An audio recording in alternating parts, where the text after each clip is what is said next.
Assalamualaikum warahmatullahi wabarakatuh. Hari ini Ibu Amelia Aming berada di rumah Mak Sahir. Iya, terima kasih untuk Mas Sahir memberi kesempatan untuk hadir ke rumahnya. Nah, jangan lupa subscribe dulu ya di sini. Iya. Nah, hari ini kita bincang-bincang masalah peran orang tua dalam kegiatan belajar mengajar di rumah saja. Udah berapa bulan nih, Mak? Kalau sudah 3 bulan ya? Sudah 3 bulan. Kalau boleh tahu nih, Mak Sahir nih siapa nih nama sebenarnya nih?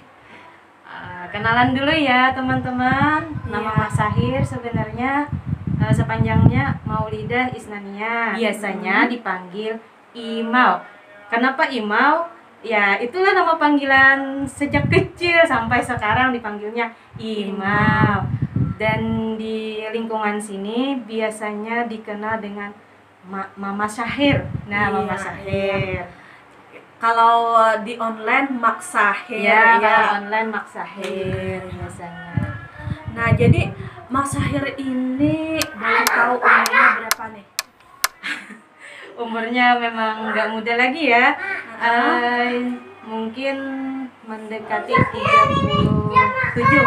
Ya, 37 tahun. Iya, mendekati 37 tahun, berarti lebih sedikit daripada saya, tapi awet muda. Iya, Mas Sahir, ngomong-ngomong nih, ada berapa orang anak? Kebetulan baru punya 3 anak dan ketiganya laki-laki, alhamdulillah. Baru berarti mau nambah lagi. Nah, 3 orang anak itu sekolah semua?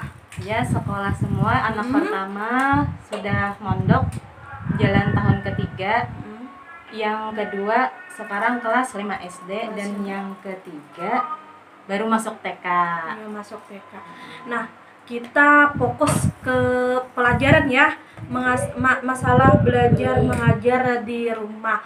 Bagaimana nih, Mak? Apakah darah tinggi, stres, atau biasa saja seperti belajar di rumah saja? Sebenarnya ini memang ya, kita saat ini dipaksa untuk menghadapi keadaan saat ini ya, memang. Dan mau tidak mau sebagai orang tua, apalagi ibu, kita harus menerima keadaan ini. Kalau ditanya gimana rasanya anak-anak belajar di rumah selama pandemi, ya begitulah, gimana ya jelasinnya. Kalau saya sendiri menghadapi ini mungkin lebih banyak belajar untuk bersabar, belajar untuk mendalami ilmu baru lagi, misalnya seperti pelajaran-pelajaran mungkin yang dulu pernah kita pelajari, kita ditemukan kembali dengan pelajaran anak-anak itu. Jadi kita seolah-olah kembali belajar pengetahuan yang lalu. Iya, begitu. Tapi ya Mas Sahir, saya dengar dari teman-teman yang anaknya SD kayaknya berubah pelajarannya dari zaman sekarang jauh lebih tinggi ya. Benar, jauh sekali. Dan memang itu sangat berasa sekali ya. Soalnya memang dari anak pertama, kedua ini kan SD. Anak pertama sudah pernah SD. Anak kedua ini kan SD. Dan itu memang jauh berbeda. Padahal sebentar kan berapa tahun? Ya, apalagi kita. Iya, jauh, dengan masa kita tuh jauh sekali gitu. Menghadapinya pun juga harus dengan cara yang berbeda ya, karena juga tiap anak berbeda, kemudian keadaannya juga berbeda. Apalagi ditambah dengan masa-masa seperti ini. New normal ya, normal artinya new yang baru-baru semuanya. Perubahan, semuanya berubah. Gurunya pun belajar berubah, orang tuanya ikut berubah, anaknya ikut berubah, semuanya berubah. Jangan kira guru saja yang stres atau orang tua saja yang stres, anak pun juga stres menghadapinya. Satu hal positif menurut saya sebagai orang tua, di sini kan ini anak saya yang kecil baru masuk TK. Mm-mm. Saya latar belakang pendidikannya kan SMA, cuman SMA, nggak ada pendidikan guru atau apa.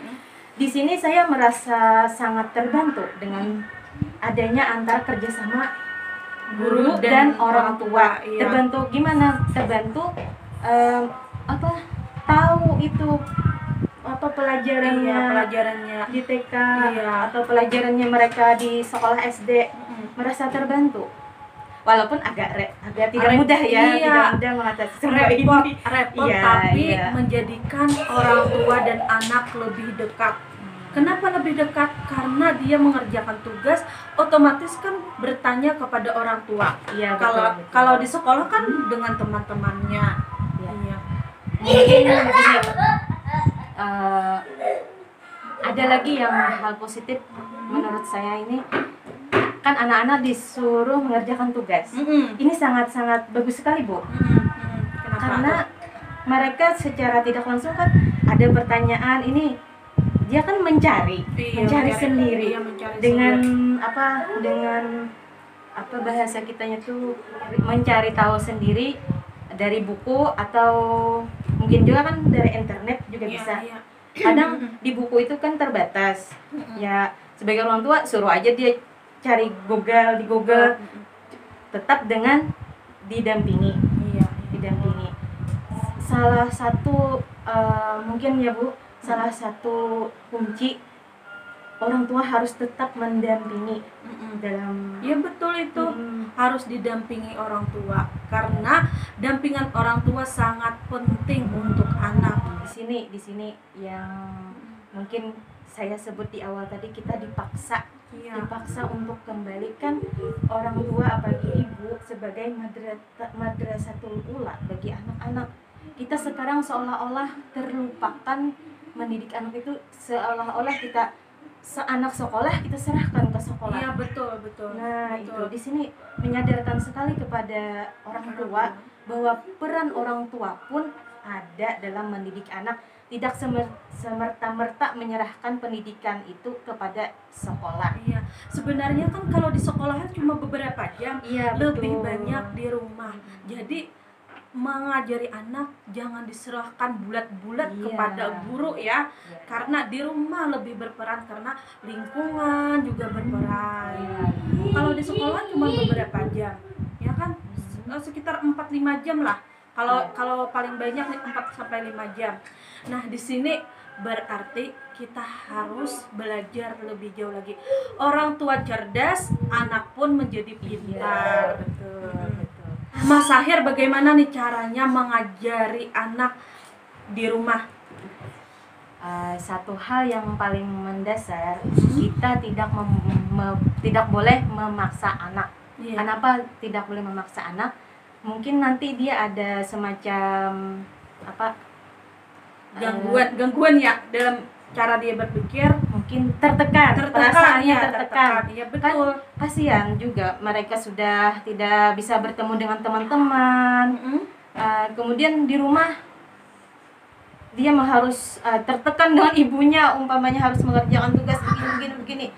Cuman kita sebagai orang tua harus pandai-pandai lah mengatur waktu kapan dia siap untuk mengerjakan tugas yang diberikan oleh sekolah. Iya, guru mempunyai trik cara belajar di rumah dengan daring ya, dan juga orang tua harus mempunyai trik bagaimana anak tidak bosan di rumah. Iya, betul. Iya. Nah, saya pernah melihat postingan Mak Sahir memberi permainan ya kepada anak di rumah, membuat pesawat-pesawatan, membuat mobil-mobilan. Itu memang, ya Allah, saya sempat berpikir, orang tua ini begitu perhatian kepada anak. Bersyukurlah sebagai anak. Mungkin saya bagaimana ya kalau melihat itu terlalu perhatian lah. Itu memang harus apa ya? Nah, saya melihat Mas Sahir membuatkan mainan untuk anaknya. Sebenarnya ya, perhatian yang luar biasa untuk anak bukan karena mainannya, tapi cara membuatnya dan dampingannya. Boleh melihat Mas Sahir buatan main-mainannya? Ini pesawat-pesawatan, ini dibuat di hari pertama Syahir sekolah. Ini bukan dia yang buat, cuma ini ada kerjasama antara maknya sama dia. Iya, kenapa? Memang anak-anak di rumah ini dibebaskan untuk berkreatif. Misalnya mereka coret lantai, dulu kan lagi anak pertama coret dinding, sekarang bisa diubah ke coret ubin.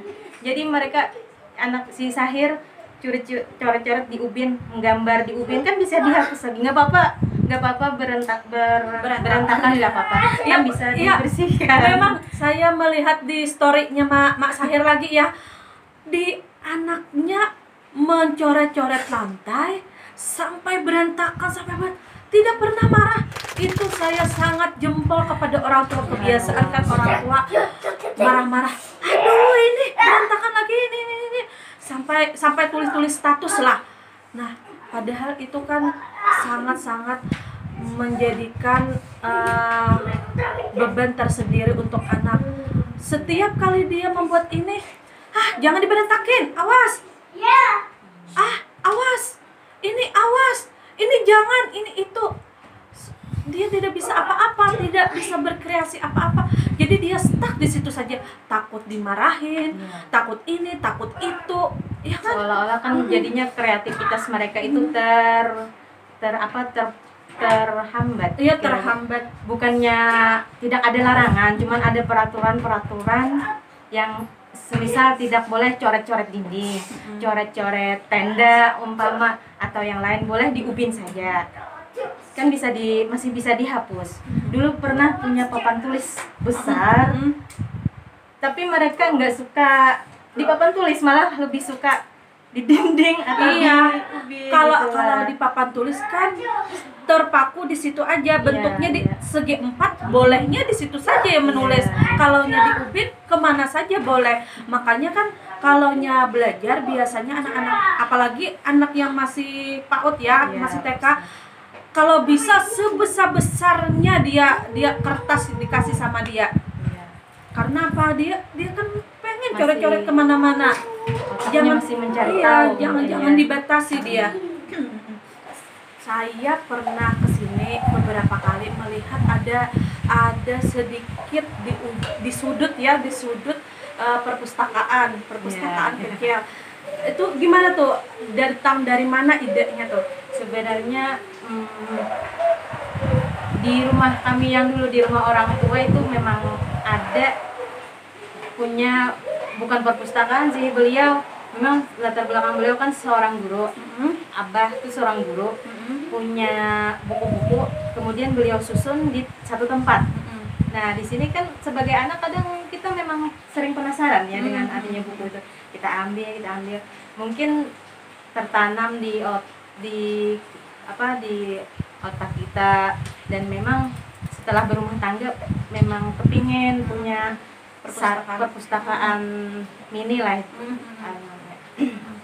Dan kebetulan beberapa tahun belakangan ini kan sudah marak, lebih mudah kita mendapatkan buku-buku tentang buku-buku anak lah, lebih. Tapi gimana tuh kalau anak Mas Syahir, apakah senang dengan membaca buku atau lebih fokus ke internet atau yang lainnya nih? Mungkin lebih kepada, kalau jujur ya ini, mereka lebih kepada video, suka dengan video. Dan kita di rumah lebih, kalau untuk menjadikan anak-anak suka dengan buku itu memang tidak mudah ya. Cuman kita sebagai orang tua harus mencontohkan ini, mencontohkan. Kadang saya kalau malam itu suka bacakan dengan keras buku satu, mungkin itu buku anak-anak, cuman saya sering baca dengan keras. Mereka asik dengan kegiatan mereka sendiri, tapi kan telinga mereka jalan mendengarkan. Pernah suatu ketika saya baca tentang kisahnya Nabi Hud alaihissalam. Si kakak asik main gadget, saya kenceng-kenceng tuh bacainnya. Kata dia, "Mas, kok segitunya Allah turunkan kepada..." Kan itu mendengar dia. mendengar sambil Iya. karena kan telinga anak ini kan sambil bermain dia telinganya tetap fokus ya. Nah, untuk ibu-ibu ini patut dicontoh ya, patut ditiru karena sekarang ini banyak kita fokus kepada gadget, membacanya kurang. Nah, sekarang ini susah ya kalau disuruh anak membaca dengan buku. Anak malas membaca dengan buku karena anak-anak sekarang adalah anak zaman now, anak teknologi, ya kan? Lebih suka mungkin Iya. kebanyakan dari mereka itu lebih suka dengan video Iya, video. lebih ke arah sana. Cuman kita jangan kalah juga dengan mereka kan, Iya. kita siasatin Iya, gitu ya. siasati. Ini bagaimana menyiasatin anak yang senang menonton video atau suka main gadget nih? Ya, pertama mungkin ada peraturannya. Kalau di rumah sini anak-anak boleh main gadget, tidak ada larangan, cuman ada peraturannya. Setelah sholat subuh, tapi harus mandi dulu, kemudian makan dulu, kemudian silahkan main gadget. Itu pun juga kalau mereka mau main gamenya apa, kita lihat juga kan, gamenya apa. YouTube, umpama mereka melihat YouTube kan ada apa aturan itu, Iya, modi terbatas lah. modi Dan terbatas. memang kita akan kita cek juga di sini apa yang mereka Apa yang lihat, ditonton, ya ya. mereka tonton. Dan umpama ketemu sesuatu yang kita tidak senang, ya kita tegur dengan baik-baik lah. Kita arahkan, ini kenapa, ini kita tanya dulu, Bu, ini kenapa kamu umpama ini kan umpama, ini kamu kenapa nonton ini. Dengarkan saja dia menjawab dulu, kemudian kita arahkan, oh ini nak bagus untuk ditonton, ini tontonan dewasa misalnya. Ini Dijelaskan ya, iya, dijelaskan. Karena anak-anak itu kan kalau kita tegur dengan keras, dia malah jadi penasaran bahkan mungkin. Iya, betul. Tidak seperti zaman dulu ya, kalau anak-anak sekarang lebih suka kelembutan. Iya kan, suka kelembutan. Ya, untuk Mama Sahir nih, saya tertuju kepada cadarnya terus nih Mas Sahir. Dan buat sendiri atau beli atau bagaimana nih Mas Sahir? Alhamdulillah, buat sendiri, ini produksi sendiri. Karena memang Mas Sahir sukanya jahit ya. Dan kebetulan memang produksi dan dijual. Oh, dijual. Iya, ini dan kebetulan mereknya sama dengan namanya Mas Sahir ya, Imau. Iya, Imau. Coba lihat. Saya senang loh kalau melihat ini cadarnya Mas Sahir tidak seperti yang biasanya saya lihat. Ada samping-sampingnya. Ya, ada namanya Mas Sahir. Ada mungkin namanya. ini poni kancing ya namanya, Oh, Niko poni poni kancing. Ya, ini memang ilmunya memang dari YouTube ya, lihat dari YouTube gimana cara bikinnya. Ternyata YouTube berguna juga ya Mas Sahir Iya, ya.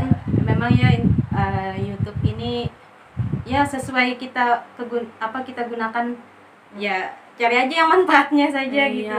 Kalau kita dalam segi positif ya bermanfaat, kalau negatif bisa merusak kita. Nih, coba bermacam-macam ya Ya, modelnya macam-macam. Ini model yang pakai list. Sudah ada ini. Iya, sudah ada mereknya.